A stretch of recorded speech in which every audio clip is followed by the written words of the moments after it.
At the start, a request is made regarding the upcoming UU Flame Carnival at Flame Island. Due to refugee influx from the United Kingdom, Kagan Cho needs assistance with staffing the Pachi Pachi Service Center, which is organizing the event. A special envoy role is offered, highlighting the carnival's significance as the biggest annual event.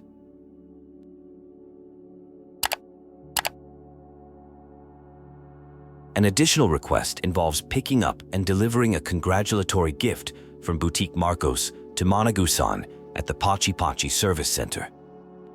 At Boutique Marcos, there's an encounter with Hannes Marcos, the grandfather. He reveals that his grandson Hiro is at Flame Army Island and has been intensely focused on design training lately. Hannes mentions seeing Hiro talking to a mysterious red creature, causing some concern. Hannes suggests visiting David and Futo Kagancho, who manages transportation to Flame Army Island. He asks for someone to check on his grandson while there.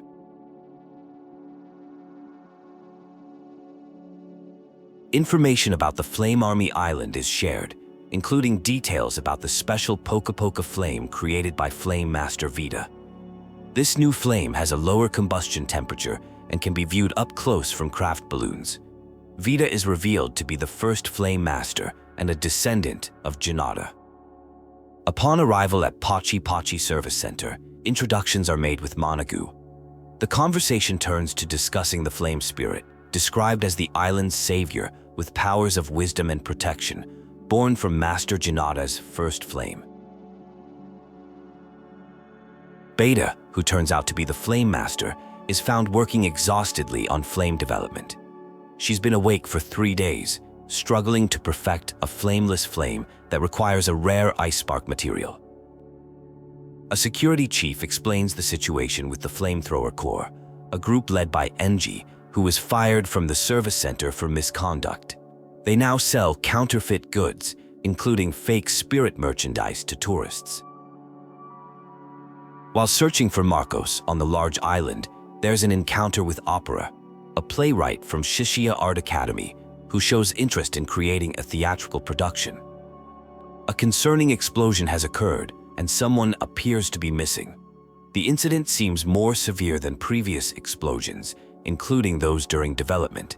There are suspicions that it may have been intentionally caused, possibly related to an earlier dispute about wind chimes. A search party is being organized to investigate both the explosion site and locate the missing person. Multiple people have volunteered to help with the investigation, showing solidarity and determination to resolve the situation. A spirit named Cynthia appears and reveals that a balloon demon is responsible for both the explosion and kidnapping. Cynthia presents a handwritten note from the missing person, confirming they are safe but need help defeating this demon. The group discovers numerous balloon parts have been scattered by a typhoon. They organize a search party to recover the missing components, which are crucial for an upcoming carnival. The parts appear to have blown towards some nearby ruins.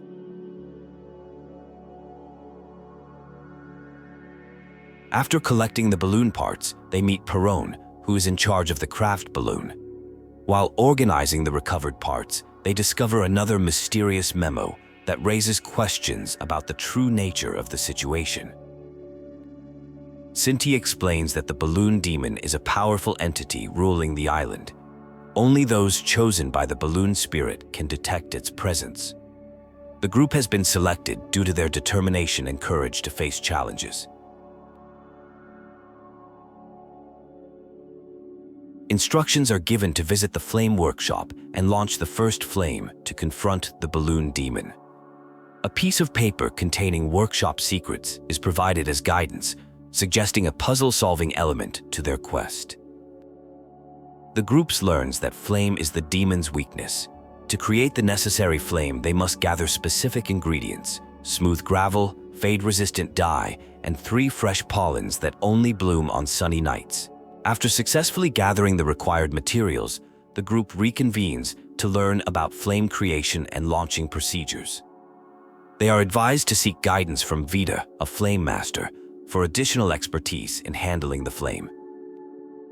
A discussion reveals that learning an important flame technique will take 10 years, which poses a significant problem since there isn't enough time to wait for the balloon demon to die naturally. This creates tension between following through on promises made to Opera and Manigu versus taking the time needed to properly master the technique. The conversation turns reflective as someone draws parallels between Vita's dedicated flame research and their own past.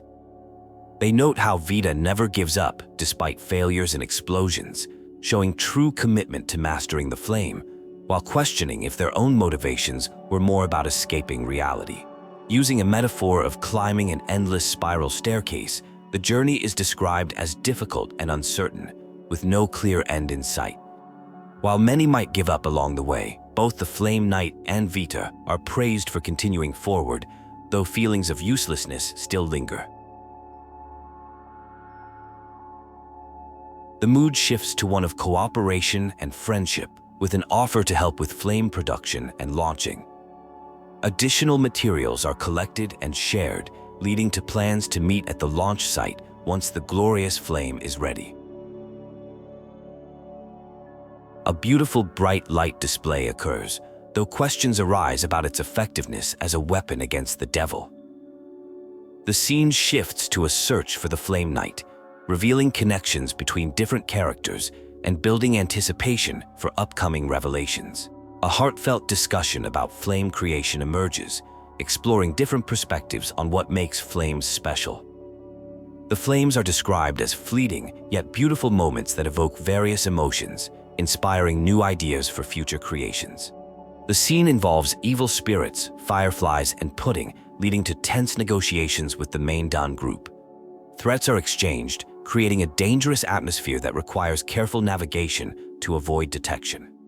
A message reveals that a sacred sword, potentially capable of defeating the balloon devil, awaits those who can pass certain trials. The location shifts to the moon ruins for these challenges, though suspicions arise about a discovered script matching recent events. The trials begin, testing teamwork and combat instincts. The first trial emphasizes the importance of cooperation when facing danger, while the second trial focuses on flame evasion abilities. Personal doubts surface about inadequacies and the long learning curve for flame techniques. However, friendship and mutual support emerge as key themes, with reassurance that everyone plays a vital role in the group. The trials conclude with the discovery of a sacred sword embedded in stone. The sword is surprisingly easy to remove, leading to a dramatic moment where someone reveals they've been waiting hundreds of years for this occurrence. The scene opens with someone taking on the role of the controller of the flame sword. They explained that they lent their power to help someone else wield the sacred sword easily. With theatrical flair, they declare the sword wielder is now invincible and must defeat the balloon devil. During this dramatic monologue, they make a few mistakes with their lines, but maintain the epic, opera-like tone. A discussion about rewards and equipment follows.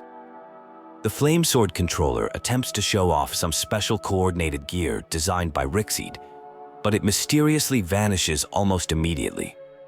They play this off as being the limit of their power, encouraging the Flame Knight to take heart from even that brief glimpse of the legendary coordination.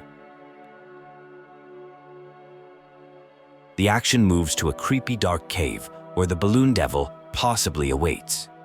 After finding a door marked with truth, the characters must carefully navigate past dangers, including explosive flowers. Multiple attempts are made to progress while avoiding these hazards.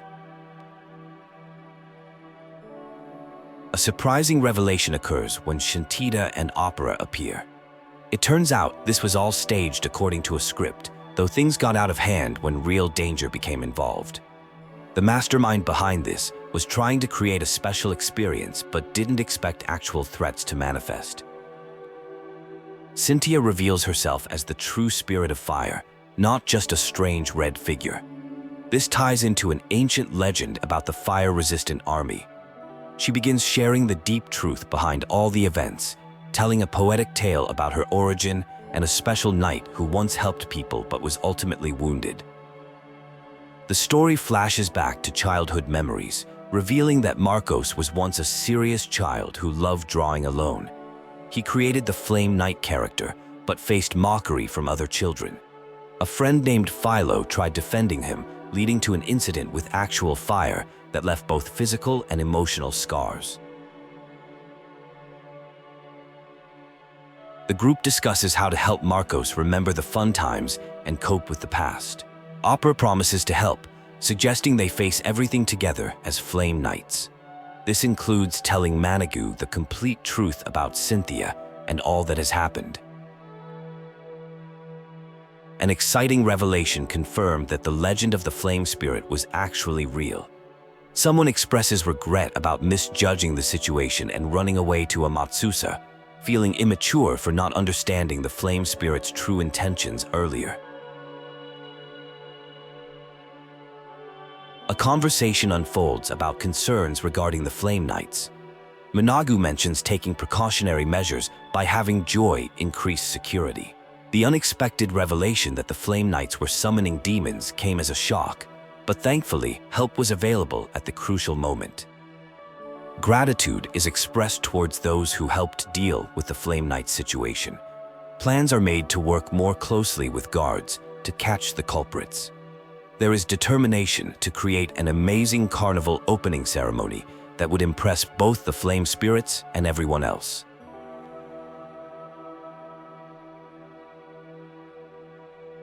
A discussion takes place about keeping Cynthia's identity under wraps, respecting their privacy until they choose to reveal themselves. This information is treated as a confidential matter between the group and the flame spirits. The conversation shifts to a mission involving the delivery of a special item called the Flower of Ice to someone named Vita. There's excitement about how this flower could enhance the creation of spectacular fireworks. The scene changes to find someone working on safety protocols, noting the frequent experimental failures. Nikki and Momo arrive with their surprise, the Flower of Ice, causing much excitement.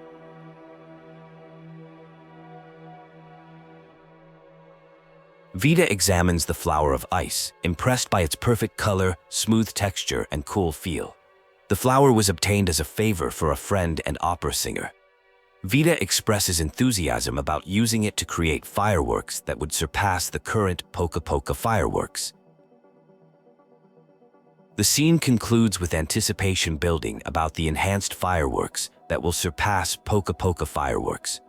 Vita becomes completely absorbed in the creative process, showing total dedication to the craft of firework invention.